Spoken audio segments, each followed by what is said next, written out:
सरोजेंद्र सनातनी में सभी श्रद्धेय प्रबुद्ध जनों का स्वागत है। हम सुन रहे हैं योगी कथामृत, परमहंस योगानंद जी की आत्मकथा।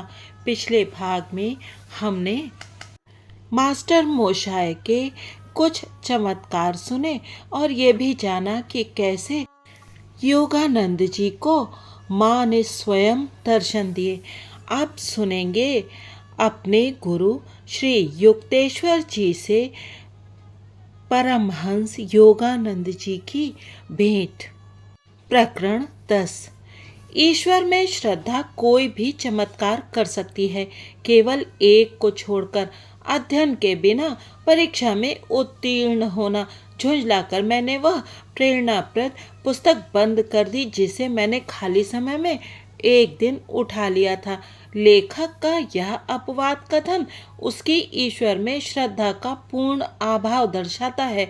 मैंने सोचा, बेचारा, रात रात भर पढ़ाई करने में उसे अत्यधिक विश्वास है। मैंने पिताजी को वचन दे रखा था कि मैं अपनी हाई स्कूल की पढ़ाई पूर्ण करूंगा। मैं परिश्रमी विद्यार्थी होने का दावा नहीं कर सकता। महीने पर महीने बीतते गए थे, पर मैं क्लासरूम में कम और कोलकाता के स्नान घाटों के आसपास सुनसान जगहों पर अधिक होता था। उन घाटों के पास स्थित शमशान जो रात में और भी अधिक भयावह बन जाते हैं, वो योगी को अत्यंत आकर्षित करते हैं। जिसे अमर तत्व की खोज करनी हो, उसे कतिपय अनअलंकृत नर कपालों को देखकर विचलित नहीं होना चाहिए। विभिन्न प्रकार की अस्थियों से व्याप्त उस विषादालय में मानवीय अपूर्णता उजागर होती है।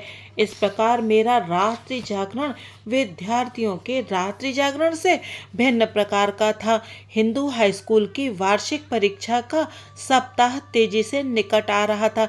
परीक्षा का यह समय भी भूत प्रेतों से युक्त उन शमशानों की तरह ही एक सुपरिचित दहशत मन में उत्पन्न करता है। फिर भी मेरा मन शांत था।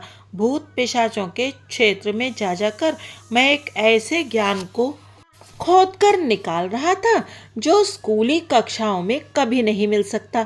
परंतु मेरे पास स्वामी प्रणवानंद जी का कौशल नहीं था, जो एक ही समय में दो स्थानों पर आसानी से उपस्थित हो सकते थे। मेरा तर्क, जो कि अफसोस अनेक लोगों को कुतर्क लगता है, ये था कि प्रभु मेरी दुविधा को समझकर मुझे उससे उबार लेंगे।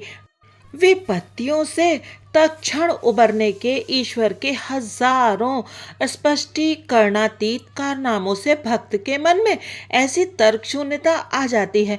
अरे मुकुंद, आजकल तो तुम्हारे दर्शन ही नहीं होते। एक दिन अपराह्न गढ़पाल रोड पर मेरी कक्षा के एक सहपाठी से अचानक भेंट हुई तो उसने मुझसे कहा, ओह नंतु, लगता है स्कूल में मेरी अनुपस्थिति ने मुझे निश्चित तौर पर कठिन परिस्थिति में डाल दिया है। मैंने उसकी स्नेहपूर्ण दृष्टि के आगे अपने हृदय का भार हल्का किया। नंतु, जो एक तीक्ष्ण बुद्धि का छात्र था, दिल खोलकर हंसने लगा।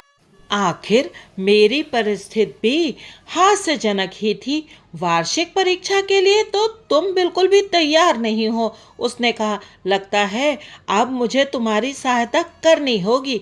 नंतु के ये सहज सरल शब्द दैवी आश्वासन बनकर मेरे कानों में उतरे। तत्परता के साथ मैं उसके घर गया।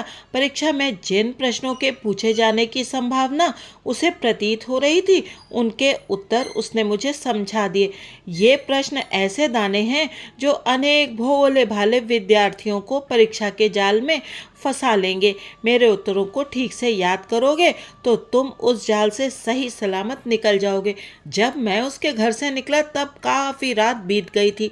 उधार की विद्वता से लबालब भरा हुआ मैं पूरे भक्तिभाव के साथ प्रार्थना कर रहा था कि अगले कुछ संकटपूर्ण दिनों में वह पांडित्य मुझ में बना रहे।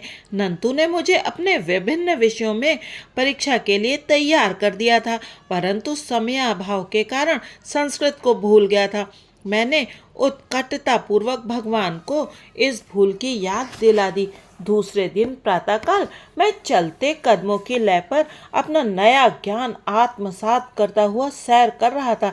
रास्ते के कोने पर खाली पड़े भूखंड की घास पात से गुजरते हुए अचानक मेरी दृष्टि कुछ छपे हुए बिखरे कागजों पर पड़ी। मैंने झपट कर कागज उठा लिए। मेरा झपटना सार्थक भी हुआ। मेरे हाथ में संस्कृत श्लोक थे। उनका अर्थ लगाने के लिए अपने लड़खड़ाते प्रयासों में सहायता के लिए मैंने एक पंडित को पकड़ा। उनकी मधुर वाणी ने वातावरण को उस प्राचीन भाषा के निनादी मधुर सौंदर्य से भर दिया। इन असामान्य श्लोकों को सीखकर संस्कृत की तुम्हारी परीक्षा में कोई सहायता नहीं हो सकती।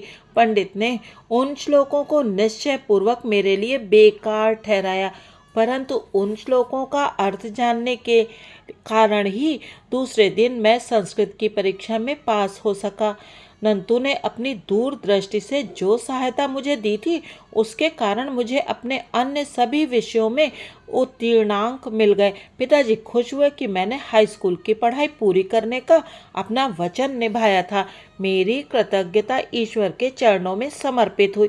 मैं जानता था कि केवल उनकी प्रेरणा के कारण ही मैं नंतू के घर पहुंचा था और कूड़े से भरे भूखंड के अप्रचलित मार्ग से भी उन्हीं की प्रेरणा से गया था। उन्होंने अपनी लीला करते हुए मुझे उबारने की अपनी यथा समय योजना की दोहरी अभिव्यक्ति प्रदर्शित की थी। निरर्थक मानकर रख दी हुई उस पुस्तक पर मेरी दृष्टि पड़ी, जिसके लेखक ने परीक्षा भवन में ईश्वर की महत्ता को अपर्याप्त माना था। मेरे मन में उठे इस विचार पर मैं अपनी हंसी नहीं रोक पाया। यदि मैं इस लेखक को बता दूं कि मृत देहों के अवशेषों के बीच बैठकर ईश्वर का ध्यान करना हाई स्कूल परीक्षा पास करने का सहज उपाय है, तो उसकी उलझनें और अधिक बढ़ जाएंगी। नई प्रतिष्ठा से गौरवान्वित होकर अब मैं खुले रूप से घर छोड़ने की योजना बनाने लगा। अपने एक समवयस्क मित्र जितेंद्र मजूमदार के साथ वाराणसी के एक आश्रम श्री भारत धर्म महामंडल में जाकर रहने का और वहां आध्यात्मिक शिक्षा ग्रहण करने का मैंने निश्चय किया। अपने परिवार से वियोग की कल्पना एक दिन गहरा विषाद बनकर मुझ पर छा गई। माँ के स्वर्गवास के बाद मेरे दो छोटे भाइयों सनंद और विष्णु तथा सबसे छोटी बहन थामू के लिए विशेष रूप से मेरा प्रेम तीव्र हो गया था। मैं शीघ्रता पूर्वक अपने एकांत स्थान उस छोटी सी अटारी में जा पहुंचा, जो मेरी आकुल साधना के अनेकानेक प्रसंगों की साक्षी थी।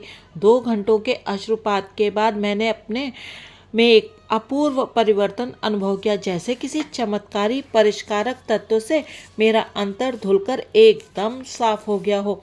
सारी आसक्ति हवा हो गई। मित्रों के मित्र ईश्वर की खोज करने का मेरा निश्चय और भी दृढ़ हो गया। मैं तुमसे आखिरी बार अनुरोध करता हूँ। मैं पिताजी के समक्ष उनका आशीर्वाद लेने के लिए खड़ा था, तब उन्होंने मर्माहत होकर कहा, मेरा और अपने शोकाकुल भाई बहनों का त्याग मत करो। पूज्य पिताजी, मैं आपके प्रति अपने प्रेम को किन शब्दों में व्यक्त कर सकता हूँ, परंतु उस परम पिता के लिए मेरा प्रेम उससे भी बढ़कर है, जिसने मुझे इस लोक में आप जैसा आदर्श पिता प्रदान किया। मुझे जाने दीजिए, ताकि मैं किसी दिन अधिक दिव्य ज्ञान के साथ आपके पास लौट सकूं। पिताजी की अनिच्छापूर्ण स्वीकृत के साथ मैं वाराणसी के आश्रम में पहले ही पहुंच चुके जितेंद्र के साथ होने के लिए निकल पड़ा। वहां पहुंचने पर आश्रम के युवा अधिपति स्वामी दयानंद जी ने हृदयपूर्वक मेरा स्वागत किया। लंबे छरहरे बदन के चिंतनशील मुखाकृति वाले स्वामी जी के प्रति मेरे मन में अनुकूल धारणा उत्पन्न हुई। उनकी गौर वर्ण मुखाकृति पर बुद्ध समान भाव था। मुझे ये देखकर खुशी हुई कि मेरे इस नए घर में भी एक अटारी थी। भोर और प्रातःकाल का समय मैं वहीं व्यतीत करने लगा। आश्रम वासियों को ध्यानाभ्यास का अत्यल्प ज्ञान था, अतः उनका विचार था कि मुझे अपना सारा समय आश्रम के प्रबंधात्मक कार्यों में लगाना चाहिए। अपराह्न उनके कार्यालय में मैं जो काम करता था उसके लिए वे मेरी सराहना करते थे। ईश्वर को इतनी जल्दी पकड़ने का प्रयास मत करो। एक दिन मैं भोर में अटारी की ओर जा रहा था, तब एक आश्रमवासी ने मेरा उपहास किया। मैं दयानंद जी के पास गया, जो गंगा का दृश्य प्रस्तुत करने वाले अपने छोटे से कक्ष में व्यस्त थे। स्वामी जी, मेरी समझ में नहीं आ रहा है कि यहाँ मुझसे क्या अपेक्षा की जाती है। मुझे ईश्वर की प्रत्यक्ष अनुभूति की जिज्ञासा है। ईश्वर के अतिरिक्त मैं किसी और चीज़ से संतुष्ट नहीं हो सकता, न अच्छे कार्यों के साथ जुड़ने से, न उनके सिद्धांत से, न उन्हें करने से। गेरुए वस्त्रधारी स्वामी जी ने स्नेहपूर्वक मेरा कंधा थपथपाया। निकट ही खड़े कुछ शिष्यों को नकली फटकार लगाते हुए उन्होंने कहा, मुकुंद को परेशान मत करो, हमारे तौर तरीके वो सीख लेगा। मैंने शिष्टतापूर्वक अपना संदेह भीतर ही दबा लिया। शिष्यगण कक्ष से बाहर चले गए। डांट का उन पर कोई प्रभाव दृष्टिगोचर नहीं हो रहा था। दयानंद जी को अब मुझसे कुछ कहना था। मुकुंद, मैं देख रहा हूँ कि तुम्हारे पिताजी तुम्हें नियमित रूप से पैसे भेजते हैं। वो पैसे उन्हें लौटा दो। यहाँ तुम्हें किसी पैसे की आवश्यकता नहीं। यहाँ तुम्हारे नियम पालन में दूसरी बात भोजन से संबंधित है। तुम कितने ही भूखे क्यों ना हो, उसके विषय में कभी किसी से मत कहो। मेरी आंखों में क्षुधार्तता प्रकट हो रही थी या नहीं मैं नहीं जानता, लेकिन इतना अवश्य जानता था कि मुझे भूख लगी हुई थी। आश्रम में दिन में प्रथम भोजन का नियत समय 12 बजे का था। अपने घर में प्रातः 9 बजे ही भर पेट नाश्ता करने का मैं आदी था। 3 घंटों का यह अंतर मुझे दिन पर दिन अधिकाधिक लंबा प्रतीत होने लगा। कोलकाता के वे दिन अब चले गए थे जब 10 मिनट की देरी के लिए भी मैं रसोइये पर बरस पड़ता था। अब मैं अपनी भूख को नियंत्रित करने की चेष्टा करने लगा। मैंने 24 घंटे का उपवास पूरा किया। दुगने चाव और उत्कंठा के साथ मैं दूसरे दिन के मध्याह्न की प्रतीक्षा करने लगा। दयानंद जी की ट्रेन विलंब से चल रही है, उनके आने तक भोजन नहीं होगा। जितेंद्र ने आकर यह दारुण वार्ता मुझे सुनाई। 2 सप्ताहों तक बाहर रहे स्वामी जी के स्वागत सम्मान में अनेक स्वादिष्ट व्यंजन बनकर तैयार रखे हुए थे। उनकी भूख बढ़ाने वाली सुगंध से वातावरण भर गया था। निगलने के लिए और कुछ भी ना मिल पाने पर अब मैं बीते हुए कल के उपवास के दंभ के अतिरिक्त और निगल ही क्या सकता था। हे प्रभु, कुछ ऐसा करो कि ट्रेन जल्दी आ जाए। मैंने सोचा, किसी के पास भूख का जिक्र ना करने की जो निषेधाज्ञा दयानंद जी ने मुझे दे रखी थी, उसमें अवश्य ही वह परमदाता तो शामिल नहीं होगा, परंतु उस परमदाता का ध्यान भी उस समय कहीं और था। घड़ी मंथर गति से घंटों पर घंटे दर्शाती गई। जब हमारे प्रमुख महाराज ने मुख्य द्वार से प्रवेश किया, तब अंधेरा छा रहा था। मैंने आनंदातिरेक के साथ उनका अभिवादन किया। दयानंद जी अब स्नान करेंगे, तत्पश्चात ध्यान करेंगे और तब जाकर भोजन परोसा जाएगा। जितेंद्र किसी अपशकुन सूचक पक्षी की तरह फिर मेरे पास आ गया था। मैं लगभग गिरने जैसा हो गया। निराहार रहना मेरे युवा उदर के लिए नया अनुभव था। पेट में दौड़ने वाले चूहे अब उसे कुतरने लग गए थे और पेट पूरी शक्ति के साथ विद्रोह कर रहा था। अकाल पीड़ितों के जो चित्र मैंने देखे थे, वे प्रेतात्माओं की तरह मेरे सामने से गुजरने लगे। अकाल से वाराणसी में अगली मृत्यु अब किसी भी क्षण इसी आश्रम में होने वाली है, मैं सोच रहा था। संभावित मृत्यु 9 बजे टल गई। खाने का बुलावा जैसे साक्षात स्वर्गीय भोज का निमंत्रण बनकर आया। उस रात का भोजन मेरी स्मृति में जीवन के सबसे सार्थक अवसरों में से एक बनकर स्पष्ट रूप से बैठ गया है। भोजन में प्रगाढ़ तल्लीनता भी मुझे ये देखने से नहीं रोक पाई कि दयानंद जी का मन खाने में नहीं था। वे स्पष्टता मेरी स्थूल सुखानुभूतियों से ऊपर थे। स्वामी जी, क्या आपको भूख नहीं लगी थी? पेट फटने तक खाकर तृप्ति का सुख अनुभव करता हुआ मैं उनके काम करने के कमरे में उनके साथ अकेला था। हाँ, भूख तो अवश्य लगी थी, उन्होंने कहा। पिछले 4 दिनों से मैंने कुछ भी खाया पिया नहीं था। मैं ट्रेन में कभी कुछ नहीं खाता, क्योंकि वहाँ का वातावरण संसारी लोगों के विविध प्रकार के स्पंदनों से भरा रहता है। मेरे संप्रदाय के सन्यासियों के लिए निर्धारित सारे शास्त्रीय नियमों का मैं कड़ाई से पालन करता हूँ। आश्रम की कुछ समस्याएं मेरे मन पर छाई हुई थी, इसलिए आज रात भोजन में मेरा मन नहीं था। जल्दी भी क्या है, कल मैं ठीक से भोजन करने का ध्यान रखूंगा। वे हंस पड़े। लज्जा के मारे मेरा दम घुटने लगा, परंतु कल की यंत्रणा को आसानी से भुला भी तो नहीं दिया जा सकता था। मैंने और एक बात कहने का साहस किया। स्वामी जी, आपके आदेश से मैं उलझन में पड़ गया हूँ। कल्पना कीजिए कि मैं कभी खाना ना मांगूं और कोई अपने आप मुझे खाना ना दे, तब तो मैं भूख से मर ही जाऊंगा। तब मरो। इस भयंकर उपदेश ने जैसे वातावरण में विस्फोट कर दिया। यदि मरना ही पड़ा तो मर जाओ मुकुंद। कभी भी ये मत मानो कि तुम भगवान की शक्ति से नहीं, अन्य की शक्ति से जीवित रहते हो।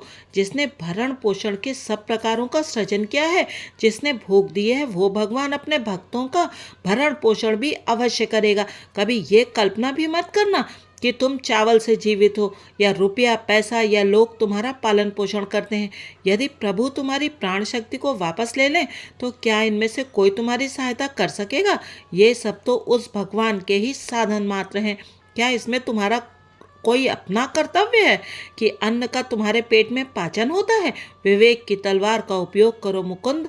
माध्यम की जंजीरों को काट दो और उस सब के पीछे विद्यमान परम कारण को पहचानो। उनके भेदक शब्द मुझे अपनी किसी गहरी मज्जा में उतरते प्रतीत हुए। तहस नहस हो गई प्राचीन काल से चली आ रही वह भ्रांति जिसके कारण शरीर के आदेश आत्मा को झुका देते थे, वही उस क्षण मैंने परमात्मा की सर्व समर्थता का रसास्वादन किया। आगे के मेरे अविराम भ्रमणशील जीवन में कितने ही अपरिचित शहरों में वाराणसी के उस आश्रम में प्राप्त उपदेश की उपयोगिता को सिद्ध करने के कितने ही अवसर आए।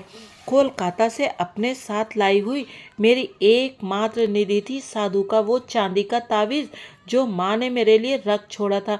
वर्षों तक संभाल कर रखते हुए अब मैंने उसे आश्रम में अपने कमरे में सावधानी पूर्वक छुपा कर रखा था। तावीज़ रूपी प्रमाण को देखकर मुझे होने वाले आनंद को फिर से ताज़ा करने के लिए मैंने एक दिन प्रातः उस बंद डिबिया को खोला। सील बंद लिफाफा तो जैसे का वैसा था, परंतु आश्चर्य, तावीज़ गायब था। शोकाकुल होकर मैंने हर संदेह को मिटाने के लिए लिफाफा फाड़ कर देखा। साधु की भविष्यवाणी के अनुसार जिस शून्य से साधु ने उसे आमंत्रित किया था, उसी शून्य में वह वापस चला गया था। दयानंद जी के शिष्यों के साथ मेरे संबंध क्रमशः अधिकाधिक बिगड़ते चले गए। मेरी दृढ़ उदासीनता से चिढ़कर सारे आश्रमवासी मुझसे दूर होते चले गए। जिस आदर्श के लिए मैंने अपने घर को और अपनी सारी लौकिक आशा आकांक्षाओं को छोड़ दिया था, उस आदर्श का ध्यान करने की मेरी दृढ़ नियम निष्ठा पर चारों ओर से छिछली तानाकशी होने लगी। दारुण आत्मिक दुख से व्यथित होकर एक दिन भोर में ही मैंने यह निश्चय कर अटारी में प्रवेश किया कि जब तक उत्तर नहीं मिलेगा तब तक मैं प्रार्थना करता ही जाऊंगा। हे करुणामयी जगन माते, या तो तुम स्वयं ही दिव्य दर्शनों के माध्यम से मुझे सिखाओ या फिर जिसके माध्यम से सिखाओगी उस गुरु को भेज दो। कई घंटे बीत गए पर सुबक सुबक कर की जा रही मेरी प्रार्थनाओं का कोई उत्तर नहीं आया। अचानक मुझे लगा मानो मैं सशरीर ऊपर उठता हुआ असीम महाशून्य में पहुंच गया हूँ। तुम्हारे गुरु आ जाएंगे। महाशून्य में मानो सब तरफ से पर ना जाने कहाँ से एक दिव्य नारीस्वर गूंजा। इतने में असीम जगत के उस दिव्य अनुभव को एक निश्चित स्थान से आई तीव्र पुकार ने छिन्न भिन्न कर दिया। नीचे रसोई घर से हबू नाम का एक युवा पुजारी मुझे पुकार रहा था। मुकुंद, बहुत हो गया ध्यान, यहाँ एक काम पर तुम्हें जाना है। कोई दूसरा दिन होता तो मैंने पलटकर जवाब दे दिया होता, परंतु अब मैंने अपना अश्रुसिक्त रो रोकर सूजा हुआ चेहरा पोंछा और चुपचाप उसके पास चल दिया। हबू और मैं वाराणसी में हमारे आश्रम से दूर स्थित बंगाली टोले के बाजार में जाने के लिए निकले। हम बाजार में सामान खरीद रहे थे। सूर्य तप तो रहा था पर अभी मध्याह्न नहीं हुआ था, इसलिए उसने अपना उग्र रूप अभी धारण नहीं किया था। हम दोनों गृहिणियों, गाइडों, पंडे, पुरोहितों, सादे वस्त्र धारण कर रखी विधवाओं, सम्माननीय ब्राह्मणों और वाराणसी में सर्वत्र विचरणशील सांडों की रंग बिरंगी भीड़ में से रास्ता निकालते जा रहे थे। हम आगे आगे बढ़ते ही जा रहे थे कि मैंने अपनी गर्दन घुमाकर एक आसानी से ध्यान में भी ना आने वाली सकरी गली की ओर देखा। गली के छोर पर स्वामियों का गेरुआ परिधान धारण किए एक महापुरुष निश्चल खड़े थे। उन पर दृष्टि पड़ते ही मुझे ऐसा लगा मानो युग युगांतर से मैं उन्हें जानता था। एक क्षण के लिए मेरी प्यासी आंखों ने उनका लोलुपता से पान किया, परंतु फिर मन में संशय जाग उठा। मेरा मन कहने लगा, इस परिव्राजक सन्यासी का चेहरा तुम्हारे किसी परिचित से शायद मिलता जुलता है। स्वप्नदर्शी, चलते चलो। 10 मिनट पश्चात मेरे पांव शून्य हो गए। ऐसा लगा जैसे दोनों पांव पत्थर बन गए हों और अब मेरा भार आगे ढोने में असमर्थ हो गए हों। बड़े परिश्रम से मैं पीछे की ओर मुड़ा। तुरंत दोनों पांव स्वाभाविक अवस्था में आ गए। फिर पीछे मुड़ने पर पुनः वही विचित्र भारीपन लौट आया। वह महापुरुष मुझे चुंबकीय ढंग से अपनी ओर खींच रहे हैं। इस विचार के मन में आते ही मैंने अपने थैले हबू के हाथ थमा दिए। वह आश्चर्य से मेरे पाँवों का नाच देख रहा था।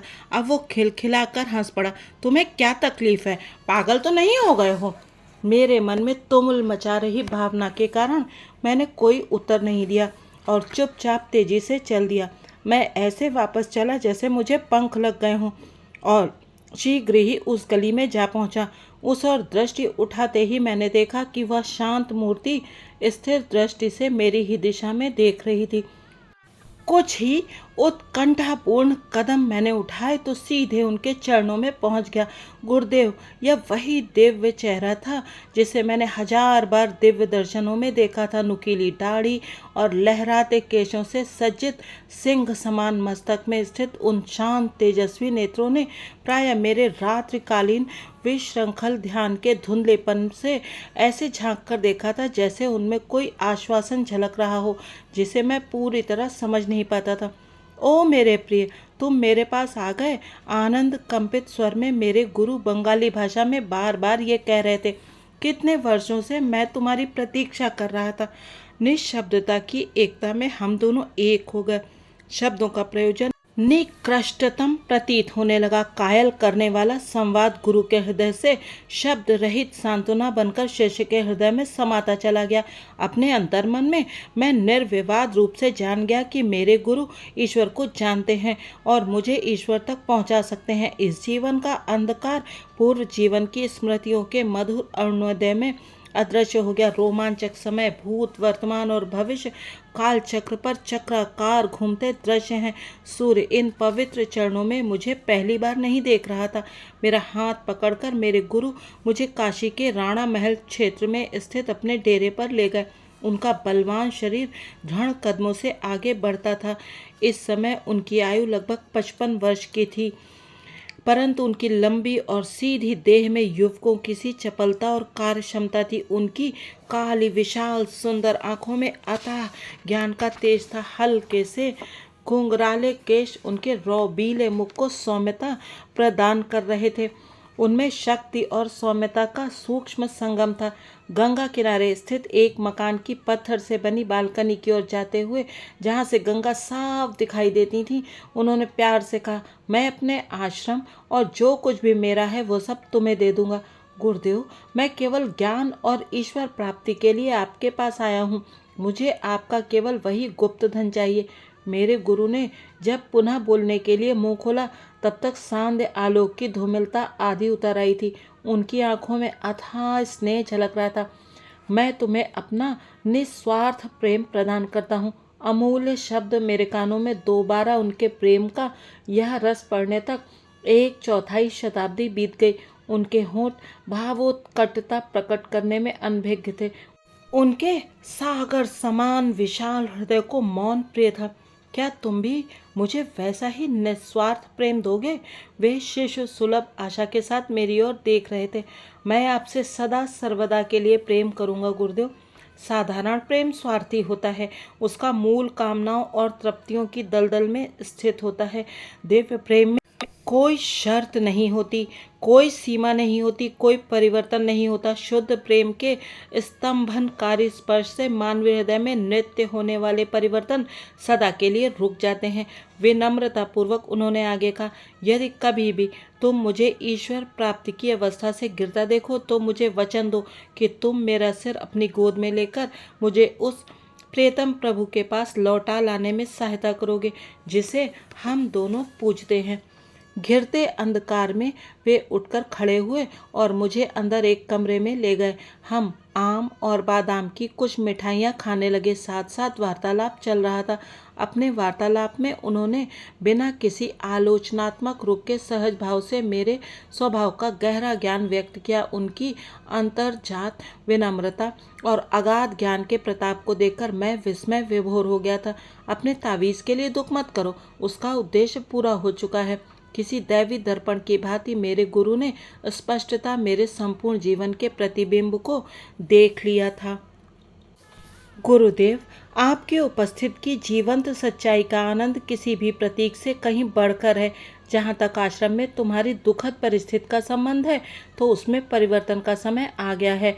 मैंने अपने जीवन का कोई भी उल्लेख नहीं किया था, उसका कोई भी उल्लेख अब निरर्थक प्रतीत हो रहा था। उनके सहज साधारण ढंग को देखते हुए ये बात मेरी समझ में आ गई थी कि उनकी दिव्य दृष्टि पर किसी प्रकार का विस्मय प्रकट करना उन्हें अच्छा नहीं लगेगा। तुम्हें कोलकाता लौट जाना चाहिए। मानव जाति के प्रति अपने प्रेम से अपने रिश्तेदारों को ही क्यों वंचित करो। उनके इस सुझाव से मैं निराश हो गया। मेरे परिवार के घर लौट आने का अनुरोध करने वाले अनेक पत्रों की मैं अब तक उपेक्षा करता रहा था। तब भी परिजन मेरे लौटने की भविष्यवाणी कर ही रहे थे। अनंत ने तो कहा था, इस पक्षी शावक को आध्यात्मिक आकाश में उड़ लेने दो, वहाँ के भारी वातावरण में इसके पंख थक जाएंगे। तब हम इसे घर की ओर नीचे झपट्टा मारते और अपने पंख समेटकर चुपचाप अपने पारिवारिक घोंसले में आराम करते देखेंगे। उत्साह भंग करने वाली यह तुलना मेरे मन में अभी ताजी ही थी और मैं कोलकाता की दिशा में कोई झपट्टा ना मारने के लिए कृत संकल्प था। गुरुदेव, मैं लौटकर घर नहीं जाऊंगा, परंतु मैं आपके साथ कहीं भी आने के लिए तैयार हूँ। कृपा करके मुझे अपना नाम और पता बता दीजिए। स्वामी श्री युक्तेश्वर गिरी। मेरा मुख्य आश्रम श्री रामपुर में रायघाट लेन में है। यहाँ मैं केवल थोड़े दिनों के लिए अपनी माँ से मिलने आया हूँ। भगवान की अपने भक्तों के साथ गूढ़ लीला देखकर मैं हैरान था। श्री रामपुर कोलकाता से केवल 12 मील दूर है, फिर भी उस इलाके में कभी मुझे अपने गुरु की झलक नहीं मिली। एक दूसरे से मिलने के लिए हमें यात्रा करके लाहिड़ी महाशय की स्मृतियों से पुनीत प्राचीन नगरी काशी आना पड़ा। इस नगरी की धरती को बुद्ध, शंकराचार्य और अनेकानेक योगियों अवतारों की चरण रज ने भी पवित्र किया है। तुम 4 सप्ताहों में मेरे पास आ जाओगे। श्री युक्तेश्वर के स्वर में पहली बार कठोरता आ गई थी। अब जब कि मैंने तुम्हें अपने चिरंतन प्रेम के बारे में बता दिया है और तुम्हें पाने पर अपना हर्ष प्रकट कर दिया है, तो तुम मेरे अनुरोध की अवहेलना करने पर तुले हुए हो। अगली बार जब हम मिलेंगे तब तुम्हें अपने में मेरी रुचि को पुनः जागृत करना पड़ेगा। मैं आसानी से तुम्हें शिष्य रूप में स्वीकार नहीं करूँगा। मेरी कठोर शिक्षा के आज्ञा पालन द्वारा तुम्हें संपूर्ण समर्पण करना होगा। मैं दुराग्रहपूर्वक चुप रहा। मेरे गुरु ने शीघ्र ही मेरी समस्या को पहचान लिया। तुम समझते हो कि तुम्हारे रिश्तेदार तुम पर हंसेंगे? मैं लौट कर नहीं जाऊंगा। तुम 30 दिन में लौट जाओगे। कदापि नहीं। इस वाद विवाद से उत्पन्न तनाव में कोई कमी नहीं आई। मैंने उनके चरणों में आदरपूर्वक प्रणाम किया और वहां से चल दिया।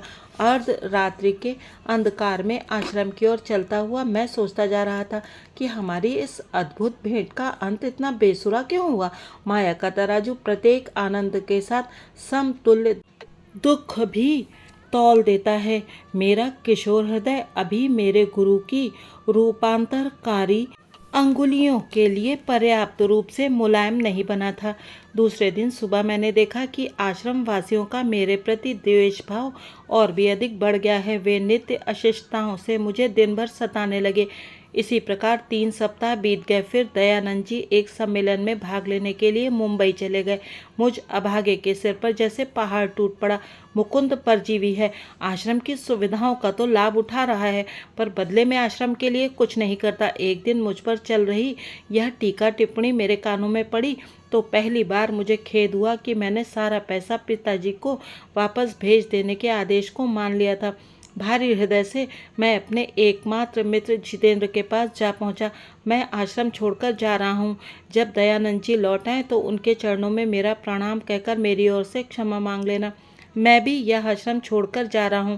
यहाँ मेरे ध्यान करने के प्रयासों पर प्रतिक्रिया का हाल भी तुम्हारे जैसा ही है। जितेंद्र निश्चयपूर्वक बोल रहा था, मैं एक ईश्वर प्राप्त संत से मिला हूँ, चलो हम उनके पास श्री रामपुर चलते हैं।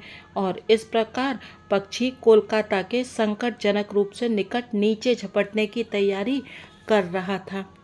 आज इस सुंदर कथा को यहीं विश्राम देते हैं। अगले भाग में जानेंगे कि किस प्रकार से योगानंद जी वृंदावन की यात्रा पर पहुँचे। आप सभी का इस कथा को सुनने के लिए बहुत बहुत धन्यवाद। अपने गुरु के चरणों में आपकी प्रीति बारंबार बनी रहे, इसी कामना के साथ आप सभी को हृदय से नमन।